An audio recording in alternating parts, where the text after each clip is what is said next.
श्री स्वामी समर्थ. श्री गुरुदेव दत्त. स्वामी महाराजांच्या चरणी माझी सेवा अर्पण करून सर्व स्वामी भक्तांना माझा नमस्कार. आजची आपली सुंदर अशी बोधकथा आहे. त्या कथेचं नाव आहे परमेश्वराच्या चरणी शरणागत व्हा. तर कथेला सुरुवात करूया. दररोज श्रीकृष्ण बागेत जाऊन तेथील सर्व झाडांना सांगायचा की माझे तुमच्यावर खूप प्रेम आहे.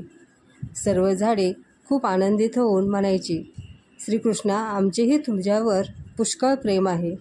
एक दिनी श्रीकृष्ण भेदरलेल्या स्थितीत बागेत धावत पळत आला आणि बांबूच्या झाडाजवळ गेला. बांबूच्या झाडाने विचारले, श्रीकृष्णा, काय झाले? एवढं अस्वस्थ का दिसत आहेस?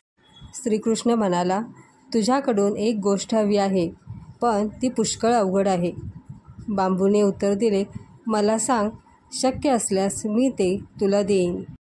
तेव्हा श्रीकृष्ण म्हणाला, मला तुझा जीव हवा आहे, त्यासाठी तुला कापावे लागेल. काही क्षण विचार करून बांबू म्हणाला, तुझ्याकडे अन्य कोणताही पर्याय नाही का? अन्य कोणता मार्ग नाही का? श्रीकृष्ण म्हणाला, नाही, अन्य कोणताच मार्ग नाही. तेव्हा बांबूने संमती देऊन स्वतःला श्रीकृष्णाच्या स्वाधीन केले. मग श्रीकृष्णाने बांबूचे काप करून त्याला भोके पाडली. प्रत्येक वेळी भोग करत असताना बांबूचे झाड तीव्र वेदनेने रडायचे. श्रीकृष्णाने मग त्याची एक सुंदर बासरी बनवली, जी सदैव त्यांच्या सोबत असे. दिवसाचे 24 तास ती बासरी श्रीकृष्णाच्या सोबत असे. गोपींनाही त्याचा हेवा वाटायचा.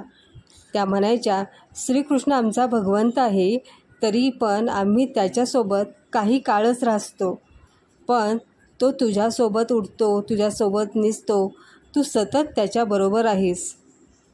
गोपींनी बांबूला विचारले, आम्हाला तुझे गुपित सांग. तुझ्याकडे असे कोणते गुपित आहे की भगवंताचा तुझ्यावर एवढा जीव आहे? आणि बांबूने उत्तर दिले, माझे गुपित हेच आहे की मी स्वतःला त्यांच्या चरणावर सोपावले. त्यांनी माझ्यासाठी जे योग्य आहे ते केले. त्या प्रक्रियेत मला अनंत वेदना सहन कराव्या लागल्या आणि भगवंत त्याला जे करावेसे वाटते, जेव्हा करावेसे वाटते आणि जसे करावेसे वाटते ते माझ्याबाबत करतो. मी केवळ त्यांचे साधन झालो आहे. म्हणजेच ही संपूर्ण शरणागती आहे.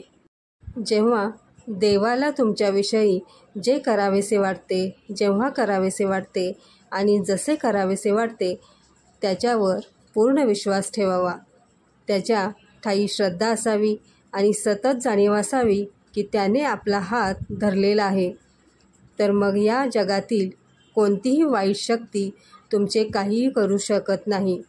म्हणून फक्त त्या जगन्नियताला सर्वस्वी शरण जा. म्हणून परमेश्वराचरणी शरणागत व्हा. हे या बोधकथेवरून नक्कीच आपणास बोध मिळाला असेल. श्री स्वामी समर्थ. श्री गुरुदेव दत्त.